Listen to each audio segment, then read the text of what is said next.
Right, let's get started. Good evening, everyone. Thanks for coming to the CS Colloquium. I'm very pleased to have our speaker for today, Professor Roland. He's an associate professor in the School of Computing at NUS. He obtained his PhD from Monash University in Australia. His research interests are in artificial intelligence, big data, constraints, programming language, and security. He's very well known for his work on constraint logic programming, and especially the CLPR programming language, which was one of the first programming languages where constraints were first clear. This led to many developments in constraint programming and logic programming. As you know, one of the goals of CS Colloquium is to recognize recent achievements. In this context, Roland's 2005 paper received AIJ Classical Paper Award, which is the highest award given by the AI journal, and the award was given recently at ICHKAI 2022 conference. So we are very happy. And Roland has agreed to give a broad perspective on some of the work that led to this award, and also having a broad historical perspective on the topic. So with that, Roland said it. Okay, yeah. So Kojib asked me to give this talk in connection with the AI Journal Award. Okay, so and I've tried to keep the talk mostly high level and talk about the research behind the research and things like that. Okay, and you will see the reason for the title later. Okay, so another title for this talk could have been those ones. Maybe the first.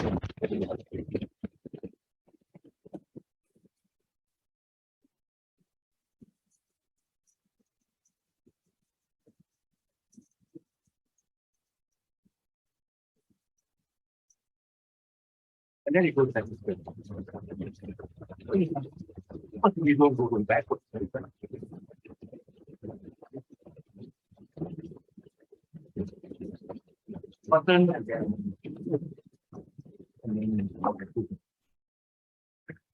Okay, so the more technical version of this thing is we look at from binary consistency, and the talk will be mostly on binary consistency to non-binary consistency, and then down. So that's the reason. Okay, but that's more in the later part. Okay, some history. So the original concept was in 2001, and then you might wonder why I've listed 15 papers there. So it turned out that 2001, Christian and John Charles, they submitted a paper essentially with the same result as our paper. Right? So let's say of course the papers are not the same, but the core results are the same. The side results may be different. Right? And of course the theorem may not be written in exactly the same form.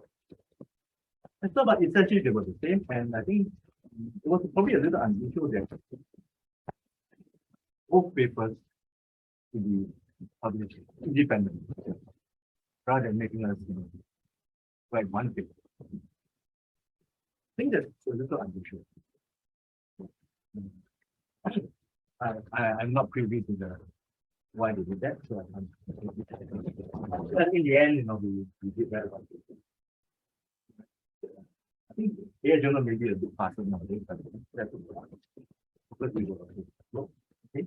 But it's good thing that we wrote that paper, because then paper work.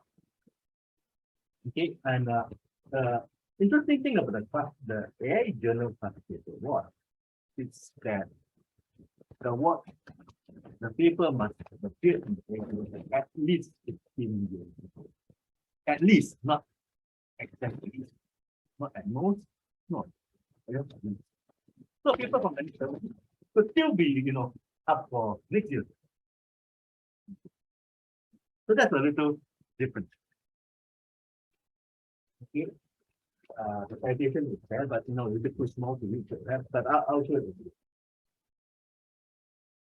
So that was that.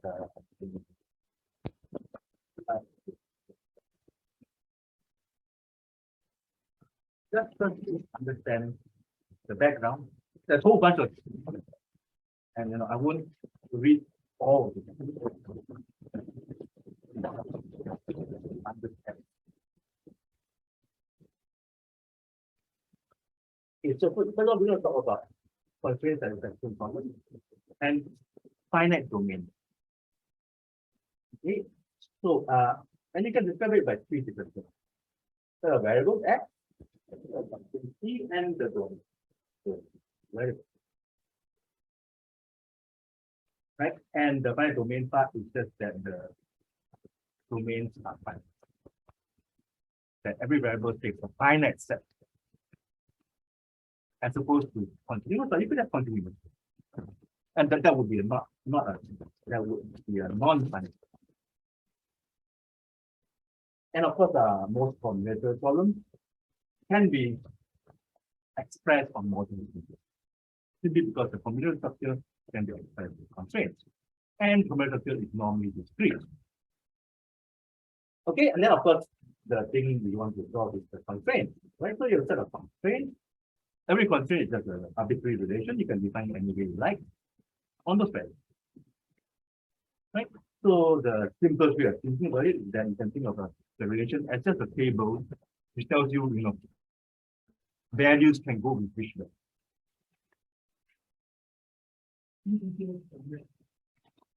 Discrete, right? I said this. It's a discrete domain.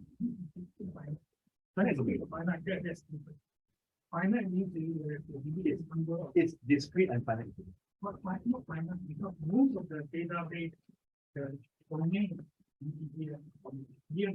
You cannot store an unlimited number of numbers in a database because your database would explode to infinity.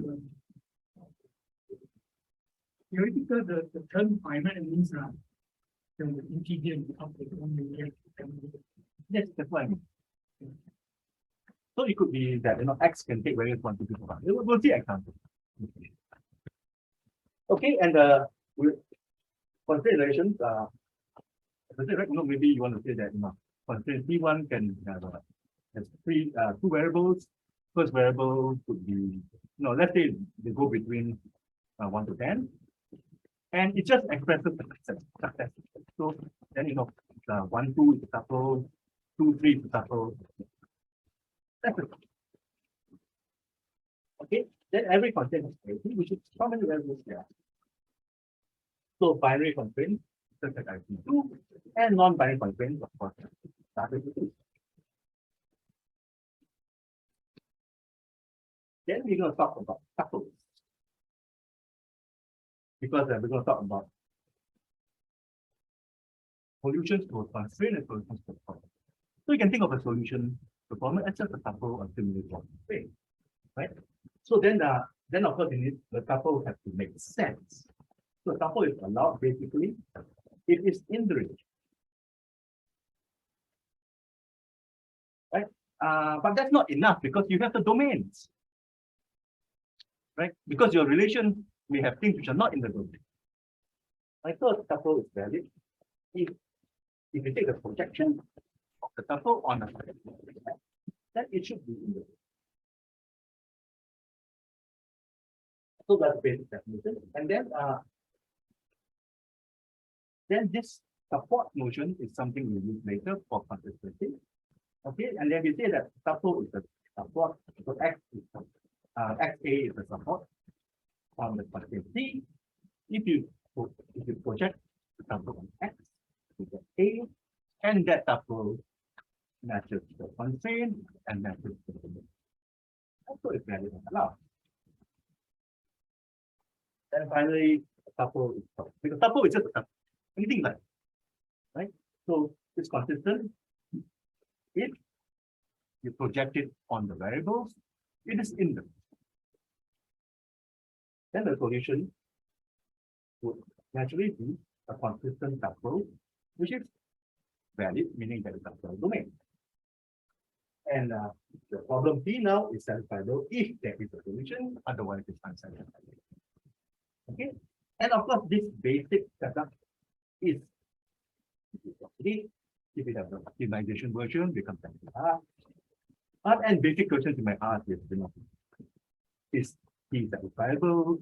What is the solution? Give me some solution, all solutions, count the number of solutions, which is what we do this favorite question. Right? And of course, if it's optimization problem, you might have an optimal solution, but I haven't talked about optimization, about objective function.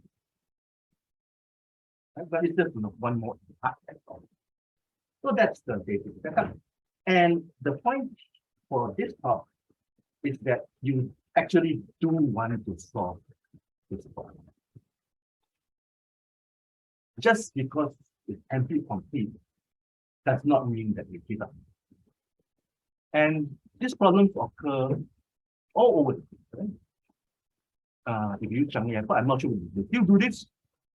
If they're still using the previous system they had, then which plane goes to which gate is done by a functional programming system. And again, PSA in the past, I don't know if they do this. Many of their operational decisions are essentially optimization problems, certain kind, and they solve it using functional programming, at least in the past. Right? Now you want to schedule, let's say, if you're in the US, you want to schedule the college basketball, then it's actually a very complicated problem. Every team has its own constraints, and then you want to schedule how the teams play. Then that can be solved. Yeah. So you can see that this thing could happen. Okay. There's a recent optimizing compiler which actually tries to do optimum code generation, optimal code generation, as opposed to heuristic code generation. Of course, using some particle motion before. And that's also done because they use constraints, then they have a principal way of balancing register allocation and code generation. Often in a normal compiler, those are separate parts, but they interact. So depending on how you do register allocation, you will change exactly how you do the instruction generation. So in this particular compiler, we sort of consider everything in a holistic way. Just by connecting constraints with objective functions. Okay, so this talk is really about how do we solve this thing in practice.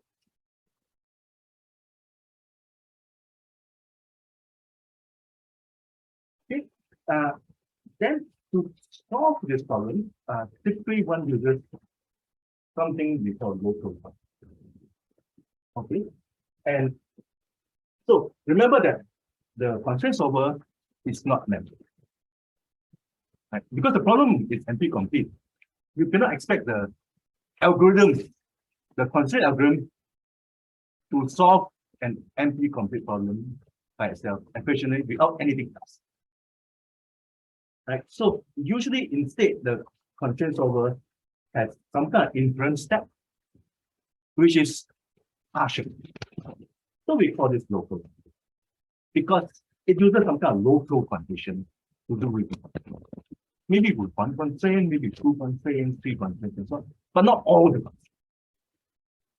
Because if you did that, then the inference step would itself be NP complete.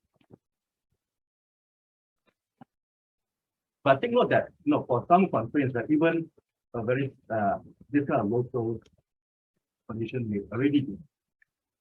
So it depends on it. But in any case, the typical one is what's called BCT, Generalized Arc Consistency. And the idea is that for every constraint, right, you look at the variables, then if you pick a value, there must be support from other variables. Okay, that you must be able to find. And if the value has no support, then it cannot be positive. Which is why I write this as something which is not inconsistent.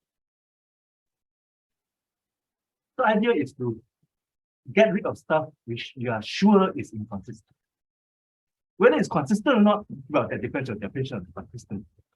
So this definition is not about true consistency. So that's the essential setup.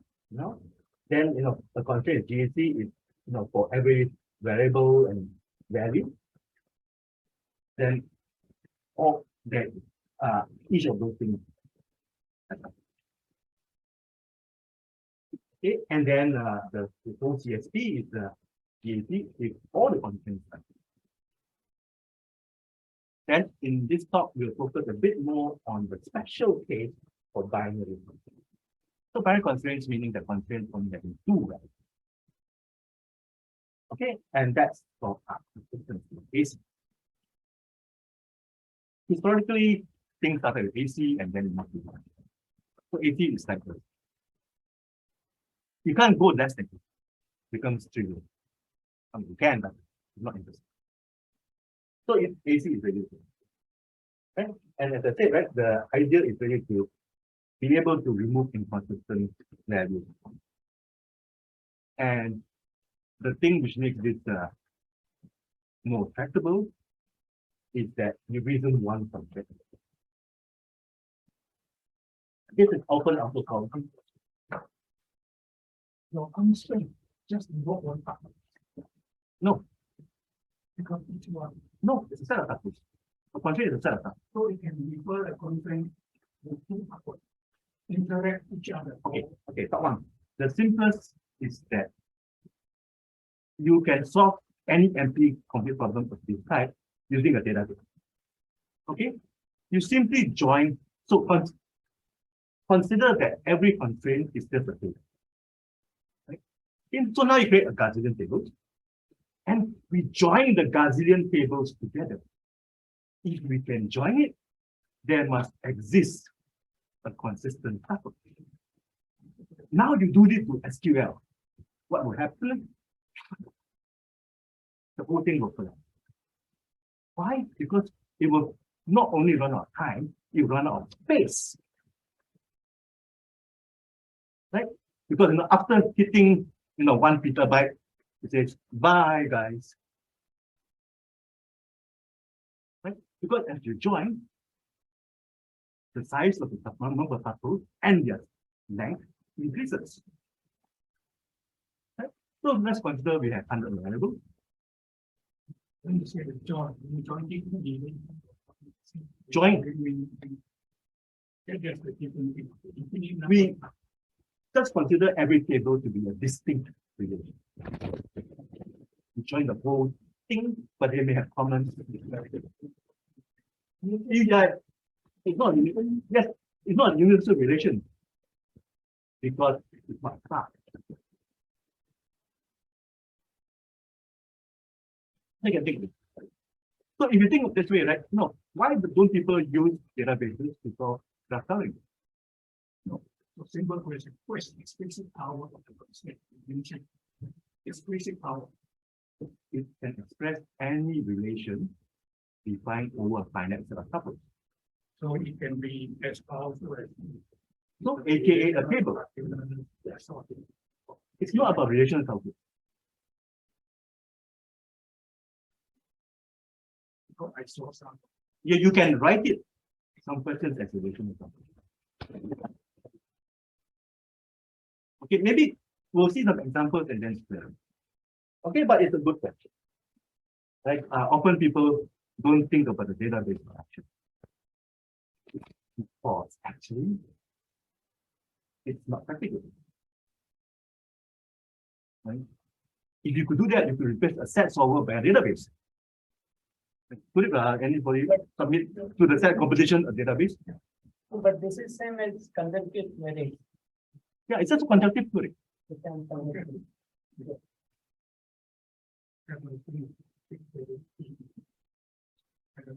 Basically, okay. Let's look at it. Let's look at it. Whether it's the same as the first order type calculus. It's a propositional, so it's a conjunctive query on the that's the same power. For example, you can have quantifiers, then things move up in the polynomial, in the complexity hierarchy. Right? Let's look at example. So anyway, just to sort of remember roughly this. Okay, and for this talk, right, we will focus on the general case of arbitrary finite domain. So we don't have impose any special structure on the relation. We allow it to be anything you like. Right? So this is often called an ad hoc constraint or a table.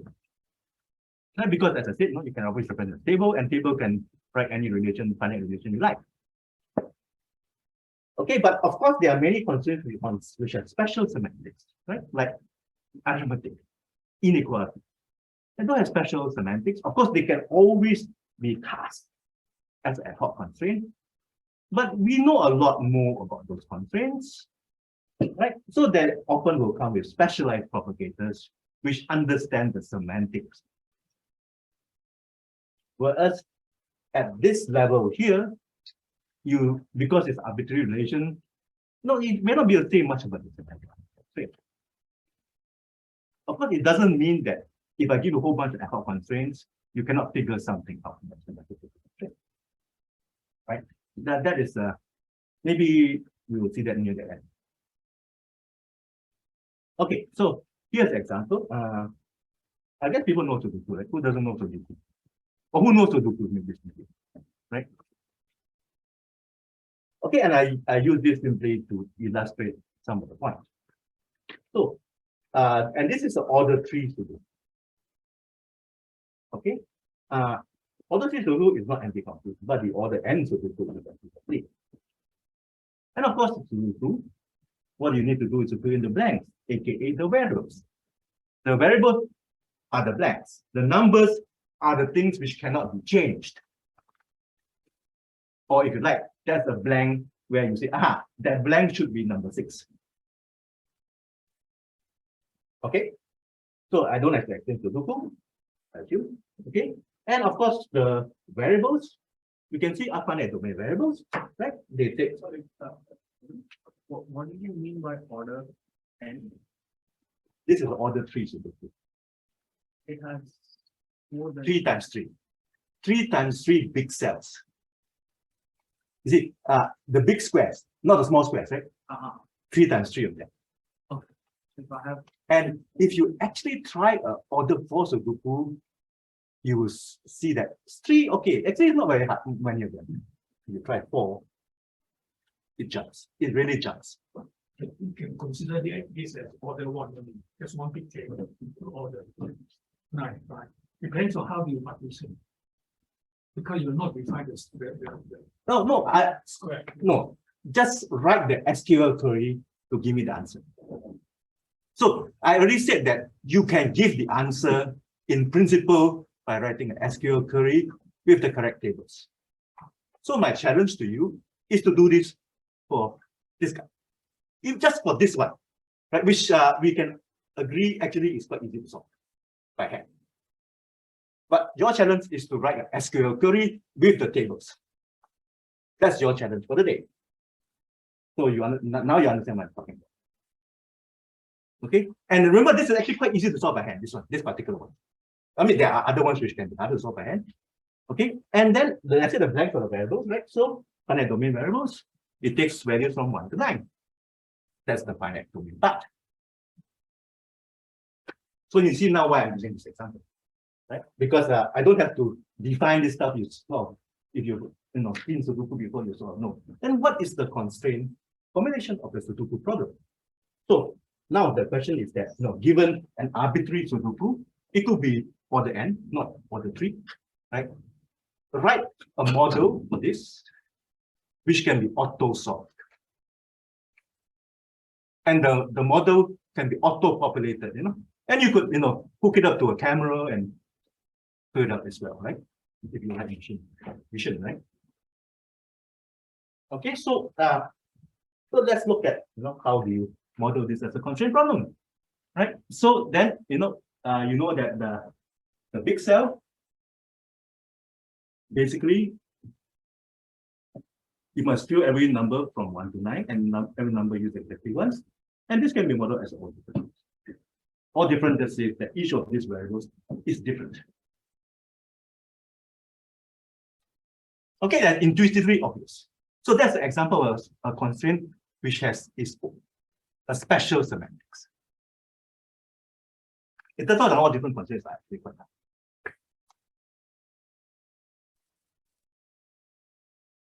And then the other two constraints you need are just row and column, also all different. And that's the basic model. The final part are the hints.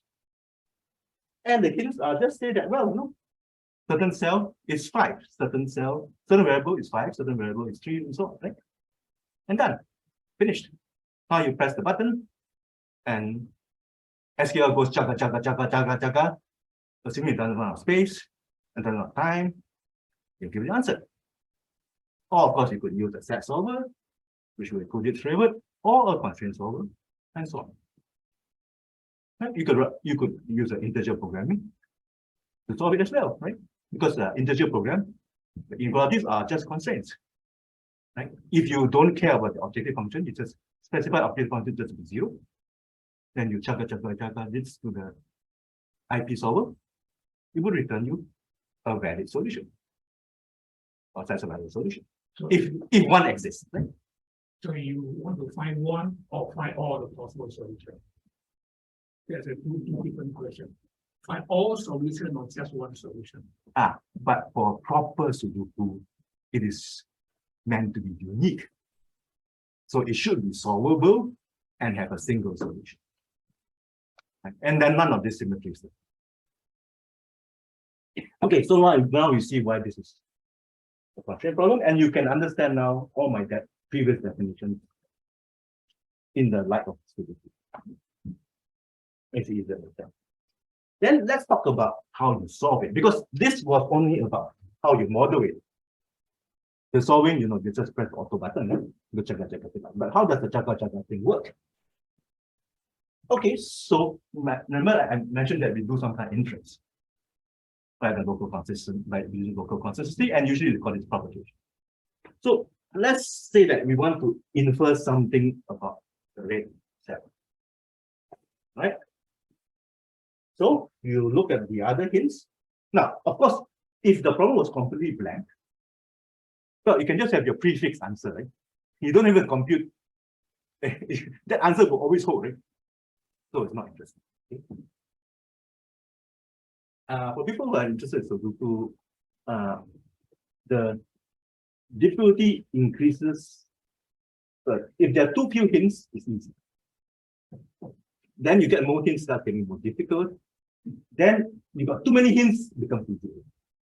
So it has a kind of shape. And then on the two shape. So in set terminology or constraint terminology, it has a space transition.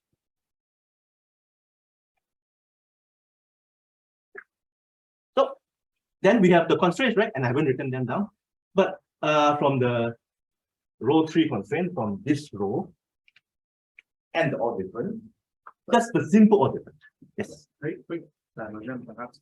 So how are these puzzles really generated in practice? They're that difficult to solve. But is it that they just put random numbers in the grid up to some number and then say, go bigger? Now, obviously, you wouldn't use numbers other than 1 to 9, right? Yeah, but like, how are they generated? Because they have to check for all these constraints, no? Like that this is. You can use a constraint solver, right? Like, so they use sorry, I mean, one way of doing it like that, right? okay. Right. You put in one cell, put in another cell, right? Then, of course, you get unsatisfiable, then you know that's not bad, right? And then you solve it to check for uniqueness. Right. But anyway, 3 by 3 is not computationally taxing for any constraint. So they're actually generated this. That's one way of doing it. And then, of course, it depends on what you mean by hardness.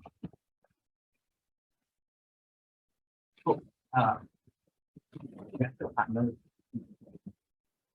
So, the easiest to prove would be one where this local consistency is sufficient from just by itself. Right?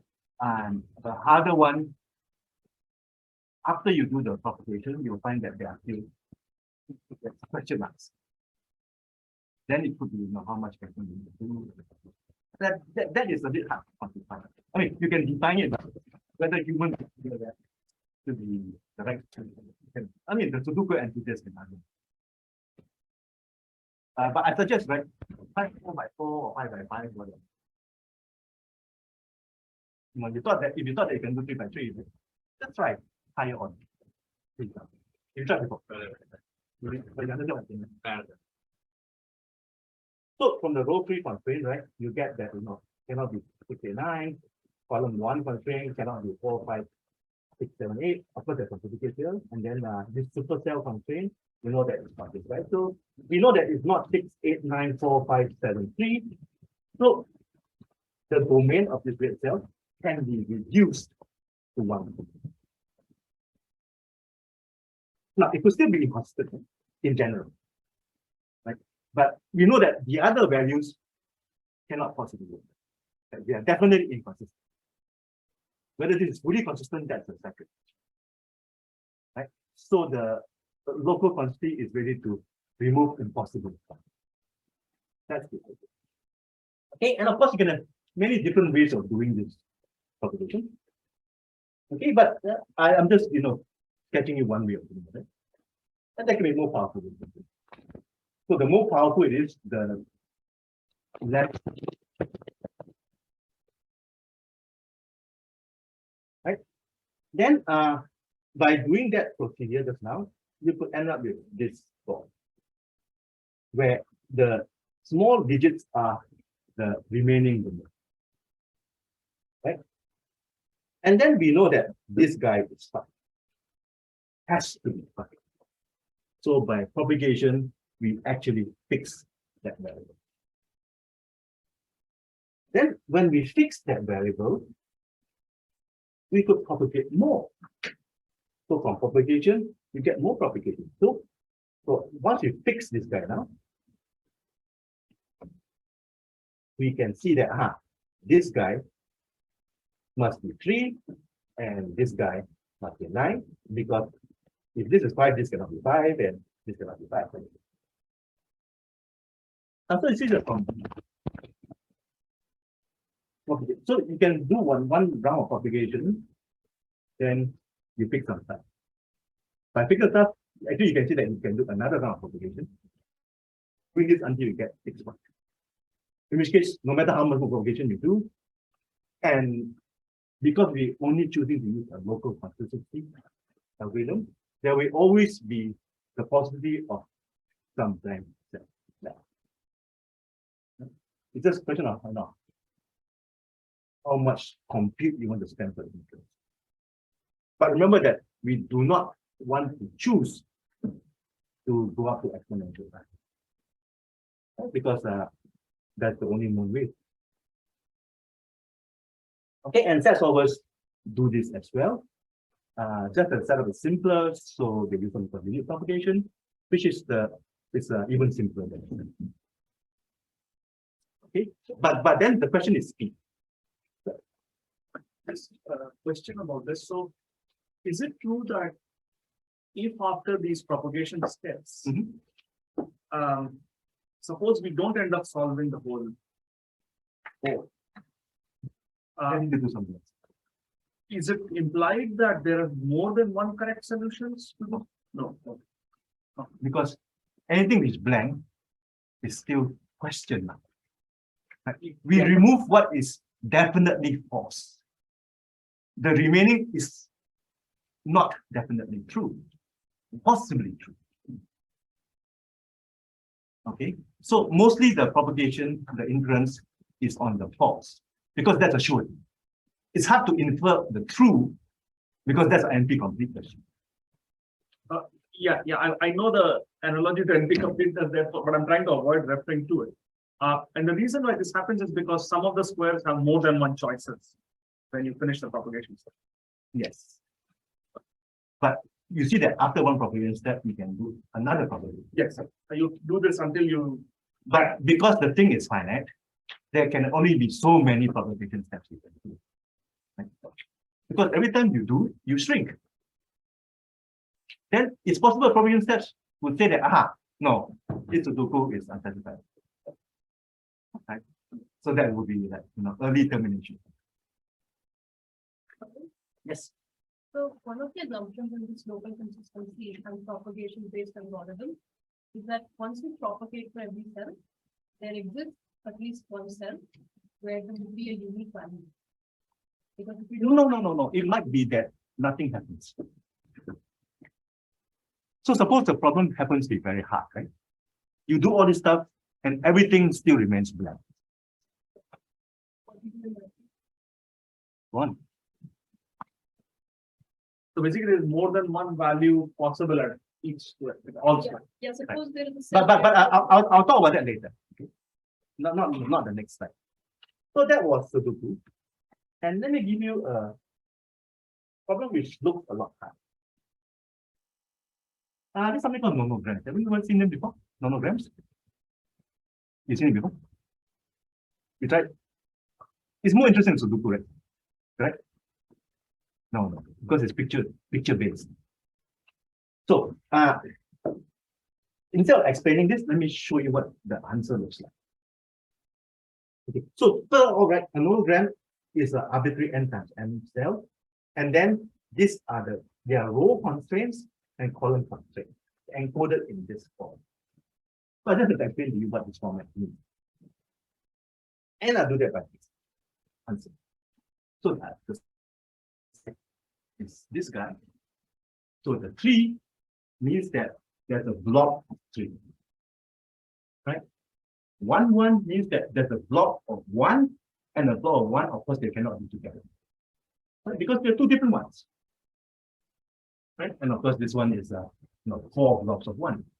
And that's the answer. Of course, this problem is easy because there's a 9. Right? 9 means all this stuff. Okay, so the SQL challenge of the day is to write me the SQL query for this guy. Now you see what I'm getting at? Come on. So we already argued that you can always write an SQL query for the problem, right? Always. Whether you can run the SQL query is completely separate. But first of all, write the SQL query for this problem. Right? We are very lazy, right? We're not going to do everything by hand. We just make the machine do everything for us. And we only write the model being SQL query and the associated tables. You can use anything you like. May not stop. Because the recursive one of it, they are recursive relationship.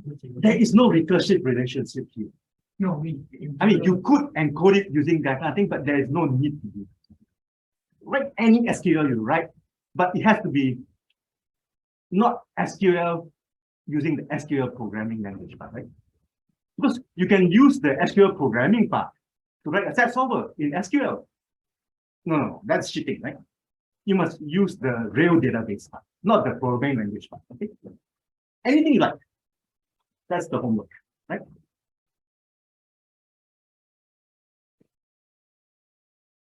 And of course, if you are database guy, you look at this and you might be a bit hard.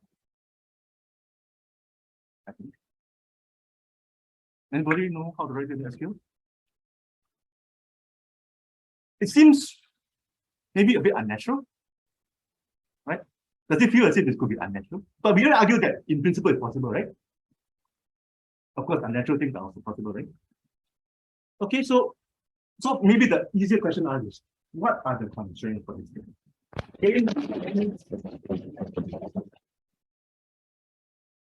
Get the model, which take the picture of the screen, the vision part, we leave the vision part.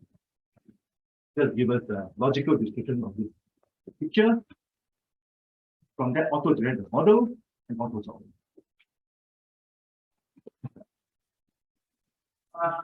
If you see the model, you will pick yourself. The model. Right? Of course, that's the model, and I just give some.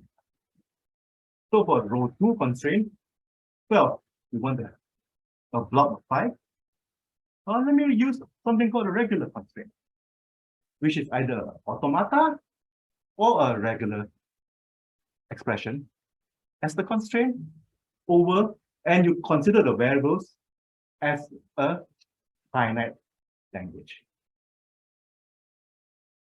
So every variable is one symbol in that language, right? So that's the row 2 constraint and the column 3 constraint, right? So row 2, I just use a simple one because there's 5 guys. So, yeah, we must have all ones, right? And then some zeros and some zeros, right? Including no zeros, right? Because it could be right at the end, right? We get the rest of all zeros here, or it could be in the middle, right? And of course, once you know that, you can write this guy, right? The column 3 constraint, right? Which is the 4 ones. There must be a space, any number, at least one, and the rest, And that's the constraint. It's automata. Sometimes you implement it using a decision like that. So it's also can be implemented as an MTD constraint. So you see, these constraint things are quite powerful. It depends on your notion of constraint. This is a nice example. Of course, you can have set encoding, right? But it needs this step, right? To think of this step.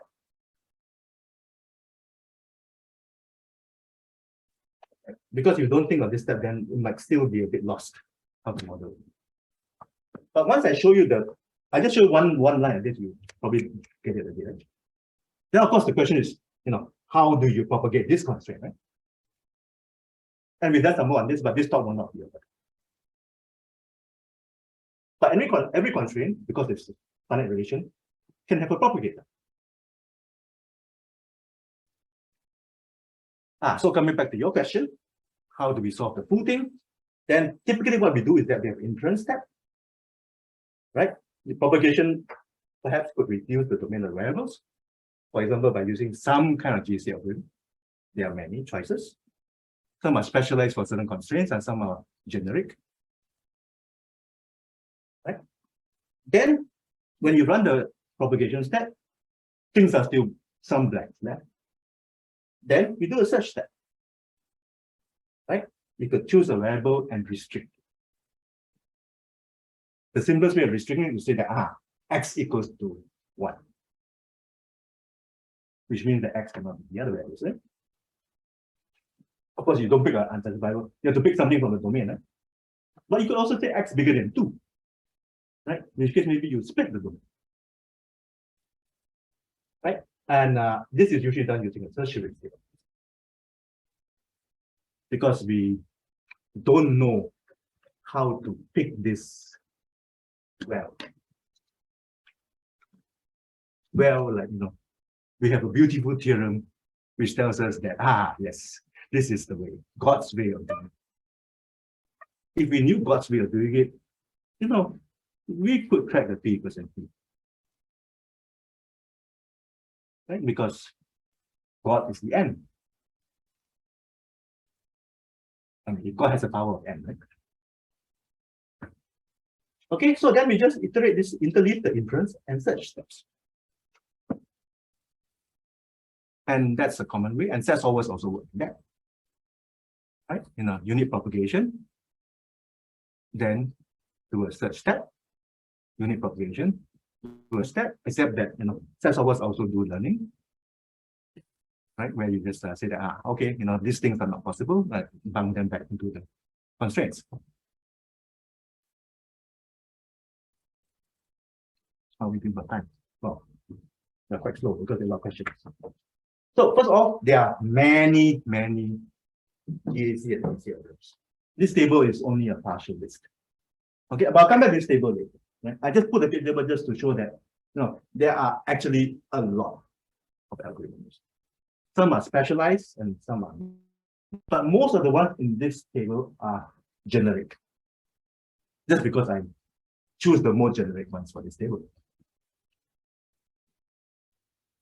Okay, so the original AC algorithm dates all the way back to W7 and then backward.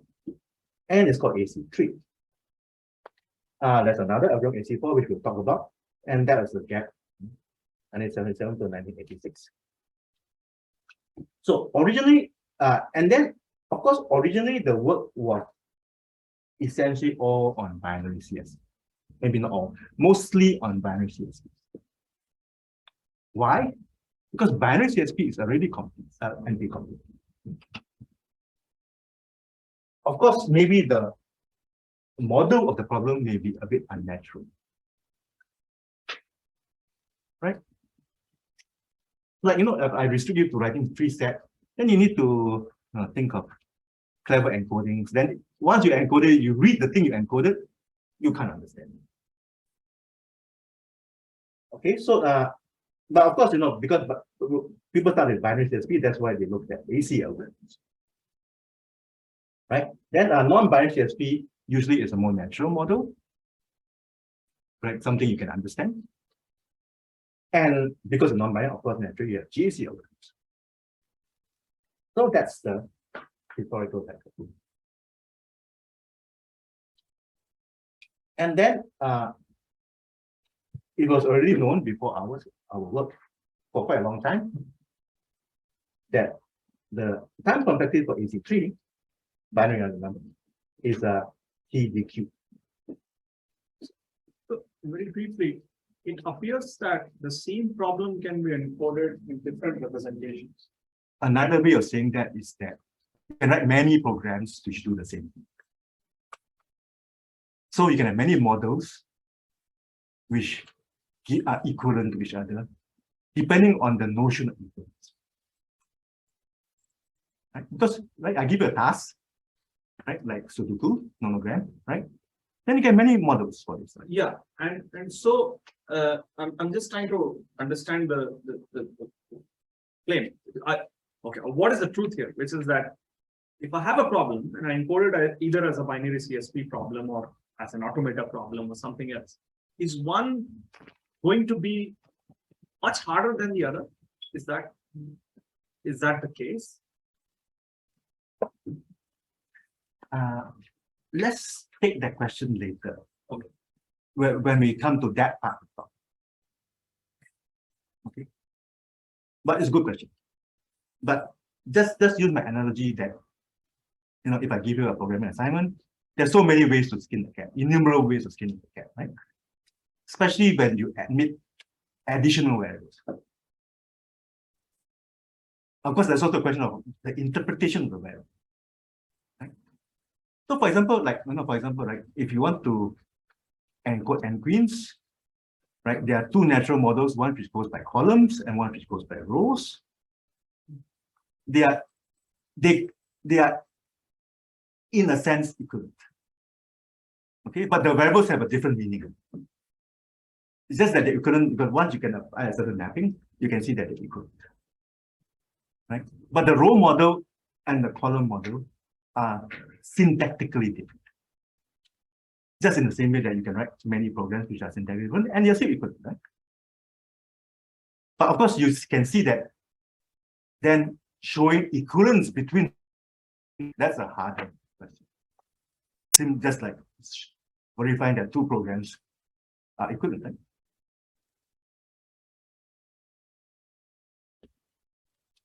Okay, so the point is that AC3 is a cubic complexity. And AC4 is a quadratic complexity, right? Square. And you can also show that this is the best time complexity. So AC4 was optimal. That's okay as far as theory goes. However, in practice, if you compare implementations, then AC4 more or less always loses.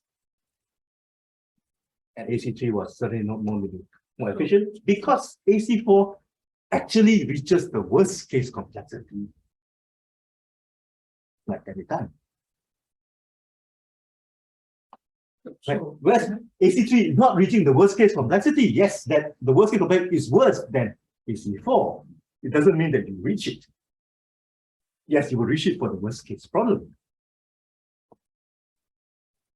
But how often are you trying to solve the worst case problem?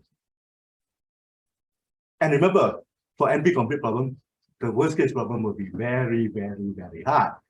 There are many problems where nobody knows the solution to, despite computation from years and years and years, and nobody knows the solution.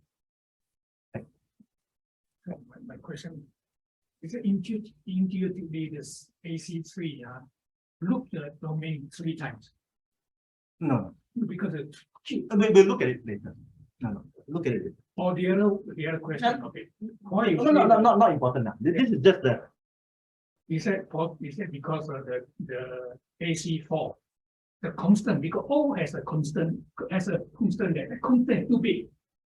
The constant may be a billion. Actually, this behavior is quite common for many problems. That Yeah, the algorithm with the best constant- time complexity is often the algorithm you do not choose to use No, what in you practice. so big O. In fact, there's a parameter which is some sort of constant. The constant may be very big, maybe very small. Okay, let me give you a database question now. How do you know when to use hash join versus sort join? How? Because those are probability. Hash is the probability. No. But tell me which one. And if you're wrong, I fine you. Okay, and you're not allowed to run it. I just give you the database. Sorry, I just give you the query and the tables. Right? You tell me. Not allowed to run it. Cannot run the query. You just have to tell me which I should choose. Right? The wrong choice, fine. Okay, it's like that.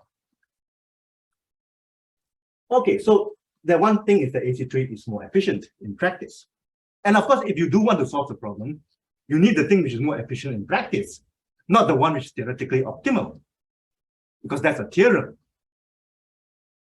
Right? But here I'm talking about the code. And then the other thing is that granularity. So AC3 is a coarse-grained algorithm, uses lightweight data structures.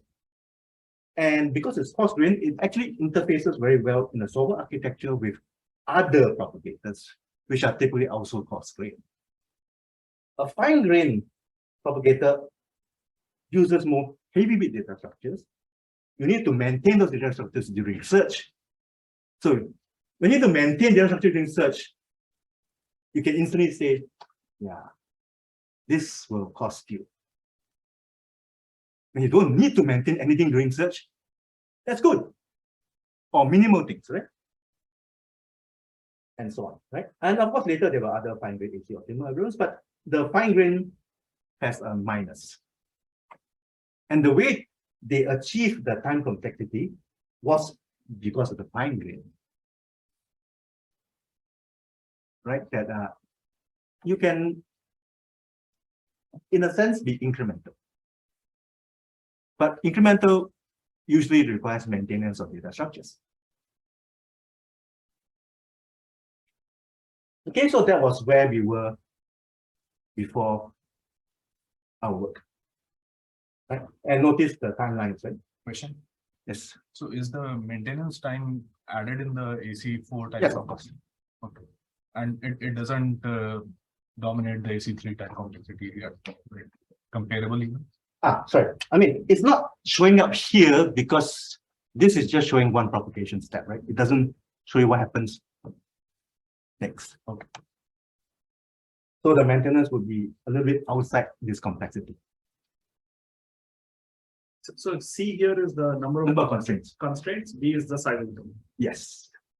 It's a very crude measure because I'm only using one number for all the variables. But it's okay. For worst case complexity, that's what I mean.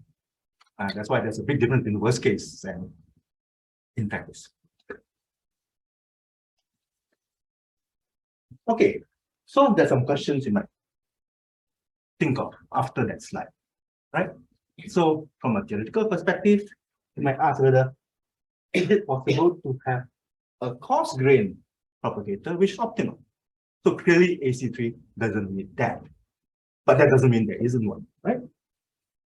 And if you can do that, then perhaps you can recover a factor of D. If you can recover a factor of D, then you become optimal. So that's question one. That's a theoretical question. Then remember that we want to solve the problems, right? So the practical question on ask is that, is there an optimal AC propagator which is actually faster than AC3? It's a different question. This one will be exact complexity, not worst case complexity. Okay, and of course, as I said, right, optimal doesn't mean efficient. Okay, then some other side questions to ask about, there are other GEC propagators, there are other propagators and GEC and so on. And then, if you do this, can you include other guys and other propagators and stuff like that? Okay, so our result in 2001 and 2005 is yes to all three. Okay, that's a high level. How are we doing for time? 10 more minutes. Okay, then I'll cut stuff short. That's what. So this is an AC tree. It's an ACX schema. So it can be used to run many AC algorithms. Okay, and the way it works is that you insert all the constraints into a queue, right? While there's still stuff to be done. So you use a queue to get the fixed point. While there's still stuff to be done, process the constraint. So you delete from the queue and you run this revise thing, which will do the support. And then if you did modify any domains, it means that your propagation actually propagated something, then you need to repropagate as we saw just now. So you add it back to the queue and then you run it. Okay. And the revise looks like this. I mean, this is one that looks like this. Okay. And maybe I won't bother to explain it, right? But that's the revise for AC3. And you can see that it does delete values from the domain if it can. Right? So this is basically the no support condition. So you want support. So if no support, then delete.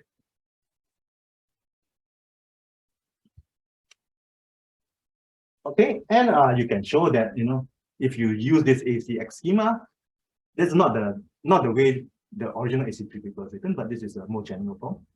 Then yes, it is correct that it will make it consistent. And actually, it's easy to see because you look carefully, you can see that the algorithm, basically this revised algorithm, just applies the definition. Okay, and you can show the time complexity TBQ. So what is the output of this algorithm? It just makes, it solves all the arc consistencies. The output algorithm would be that you have pruned the variables. Or everything that could be pruned is pruned. Right. The constraints are still minimized. look the same. Right.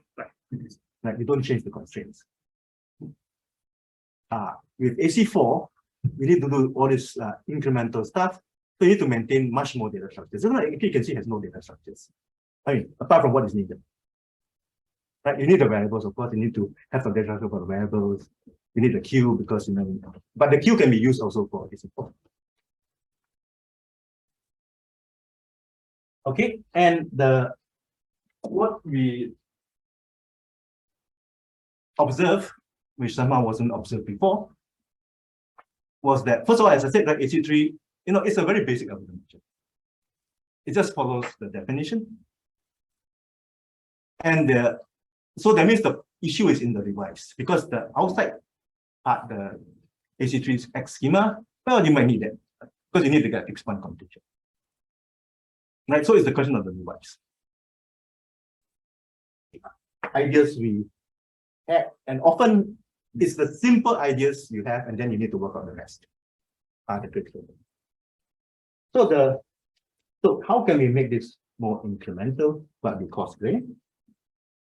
Okay, and really the key idea is that we observe that the domain you can always impose an ordering on it. Always. And AC3 doesn't use that fact. Okay, so the input algorithm, right, is called, so algorithm is very funny, right? It's called AC 3.1, AC 2001 because it's two papers, right? We choose this name because it's like an AC3 algorithm and 0.1. My co-authors, they use the Windows way of doing things and quite easy to run one, like Windows 95. Right? I don't know. I actually prefer this one. Right? Because what about the next guy, right? Then they need to do 82,002 and 3. It seems not so good as a name. But anyway, that's what we choose, right? So all we do is we replace the device with this device. And it looks like this, and maybe not time to explain it, but it has a successor function, which is the way we just described the ordering. I mean, don't have to implement this way, right? That there's notion of successor, which gives the ordering. And by doing that, we can have a cache. That if you find a support already, we can reuse it if we can, and because there's the ordering, we never repeat the stuff which never worked before. We always move forward in the ordering. Do you have an example for showing the difference between the old No, device? it's troublesome to write that kind. Okay. And those are key ideas, but the rest, so this is the cache. Okay, and that's it. And by doing that, right, you can recover the factor D back. It's still a Cauchy argument because it just looks like EC3. I mean, it's like a slight modification of it. You do pay the price for the cache, right? So the space complexity, that go up by factor of D, right? But that's can be okay. Or in practice, you could just say that, well, we have smaller caches. You lose the optimal time complexity, but hey, is that important? I mean, you already have a theorem that you can have optimal time complexity, that's fine. The smaller cache, of course, you may not be optimal. That's okay. And that's it. Okay, since we are running short on time, I just show that you can use the same ideas to do path consistency, which is a higher level of consistency than arc consistency. It's about reasoning on. It's a bit like transitive closure on the concept. Right, so it's a kind of transitive closure version of the arc consistency. So it's a more complicated algorithm, but you can still do the same thing. Right, and I want to describe it. You can also do the same thing for GAC. Right, again, you have a slightly different schema. Right, and then you have a different revise. Then if you look at the GAC version of AC3, GAC3 versus this one, then you see that you also get slightly better factors.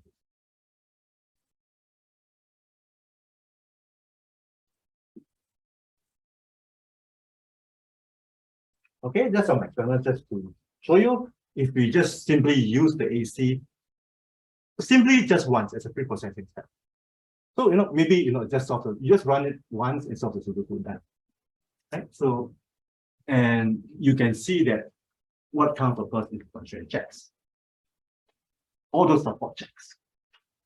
Right? And you can see that it's strictly backward. That's why it's faster. And then you can do it with search, which is called MBC, maintaining arc consistency during search. Then of course you can see that you can have bigger gains, right? And it's still less check. So it is faster than EC3. Of course, it's an empirical one, right? But in some sense, the separation with checks. Right? And checks is more important than the steps in the code. Okay, and just now I showed this table, so I'll just show it again, and you can see that actually I can't see it exactly, but all the bow is up to 2007 after this particular paper. And you can see that most of the papers are more papers in 2007, right? So most of them are there, and there are many ones, right? And most of the older papers are all AC, and the newer papers are AC, right? Because we argue that it's a more natural model. Okay, so now brings to the wheel turning part. So the AC is like a past, Right? And now we're talking about the wheel turning part. Before we do that, let's look at progress. Now, the yellow ones start with it. Okay, and this is a kind of factors plot where this is a number of instances solved within that time. So you want to be here. Right? You want to push to this side. Okay, and you can see that yes, there is significant progress. And for this line is the GC4 right now.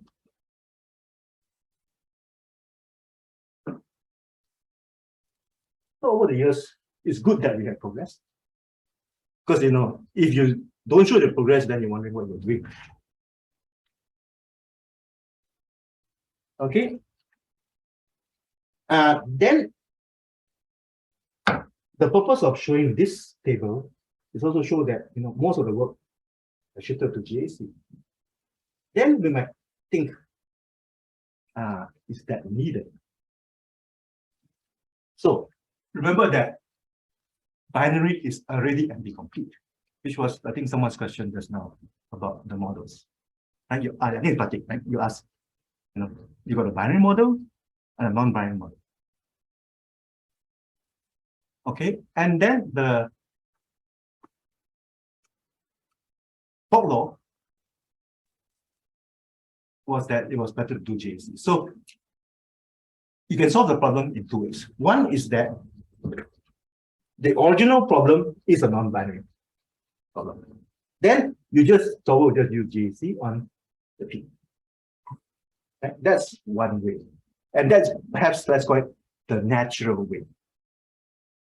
Okay, and the unnatural way then would be that you take the P, you encode it into P prime, which is a binary CSV. And we have more variables. That's why I say X and X prime. And of course, new constraints. Now, these two are, in a certain sense, equivalent. They are equivalent in a certain sense, but they cannot be exactly equivalent because the variables are not the same. Right? So modulo the variables are not the same, we can recover the solution. Okay, so the question is one or two was that it's better. And the Fock law, which is why all the work was on GAC, was that hey, we go by the natural way. Okay, because you know people found that the encoding approach was generally worse. But then when we decided to investigate more closely, and in 2019, we have a new propagator, HTAG, which basically gained parity for binary encoding versus. So it allowed these two guys to be on parity, the two approaches. Right? Using an existing binary encoding called HPE from 1990. Take note, this is 2019. So it took a long time to get parity in some sense. Maybe because people didn't work on it. Because some people showed that no, you know, the encoding was no good. But the thing which made it parity was that we had a very special propagator, which understood the encoding better. Okay, and then more recently, we came up with the first new binary encoding, or first significant binary encoding since 1999. And this is called we call it bipartite encoding, BE. So, I mean, binary encoding also BE, right? So, that BE here refers to bipartite encoding. And the property for this guy is that once you encode the problem P into P prime, the BE encoded one, arc consistency on P prime gives you GAC on the origin. Furthermore, it can have higher consistency than GAC. So on some instances, they actually become backtrack free. Because the higher your consistency, the more you can infer. Usually you pay more price. But in this case, you know, it's carefully engineered so that you try not to pay the additional price. So it doesn't guarantee that it always has higher consistency. It sometimes has and sometimes not. But at least it has GAC on the original. But the propagator is just AC on the encoder. Okay, this is an example of what the finite encoded thing like is a. No, I want to explain it just to show you that it looks very different, right? These are two constraints C1, C2, and you see I write them as tables. Right? These are just tables, right? Database tables. Right? And this is the non-binary one because they are, LT4. And this is the binary encoded using B. As a general comment of the database, n-ary relation cannot be converted to binary relation with the loss of the constraint.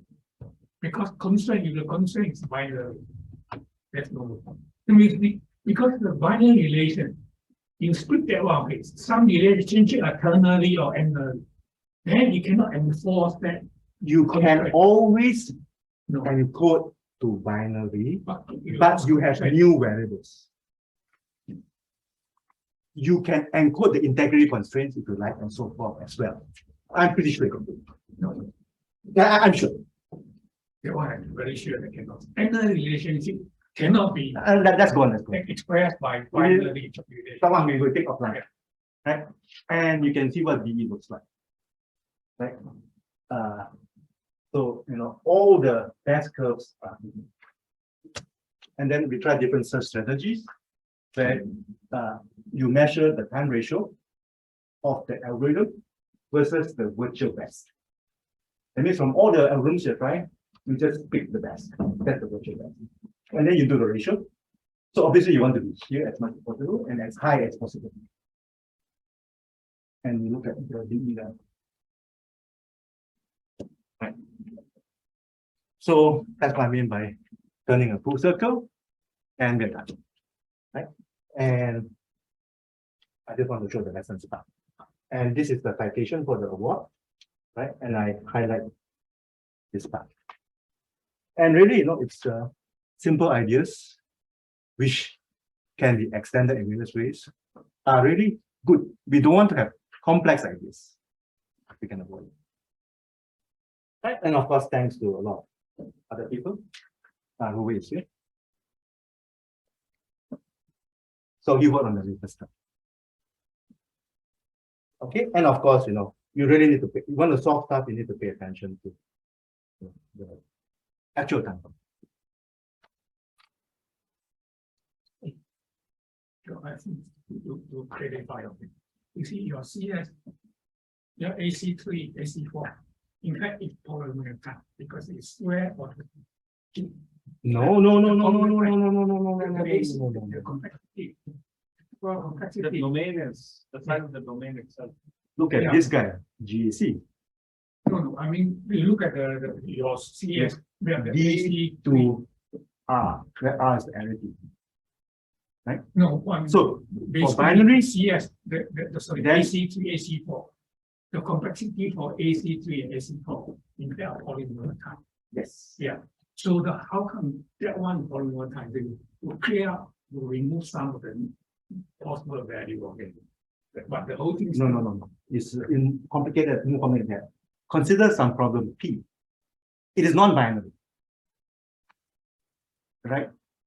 So if you apply this GAC to it, you are getting this time complexity, okay?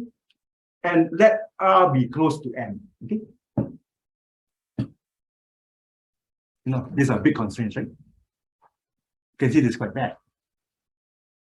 Then are you saying that, oh, but then I can always convert it to binary? Are you saying that, oh, because we're going to binary, suddenly we can cross the barrier? No. Because the structure of the problem has changed. The C is different. All the constraints are different, right? The variables, some are the same and some are different, and so on, right? It's like saying that if I have two equivalent programs, do they have the same time complexity? Answer is no, not in general, right? Because equivalence just says that they give the same result, right? Okay, I think it's time to thank Roland for an interesting talk.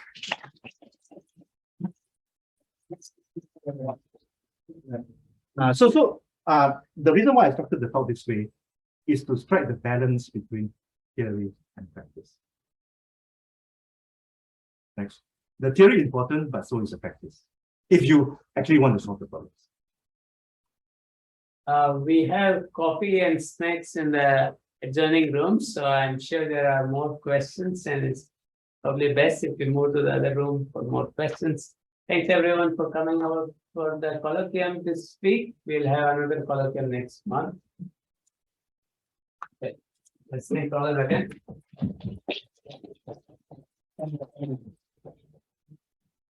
I hope it was interesting. It was. Who are you working with? Rob who's a figure. Oh, Yeah. you are doing programming and go to. Yeah. So I'm doing some technical stuff.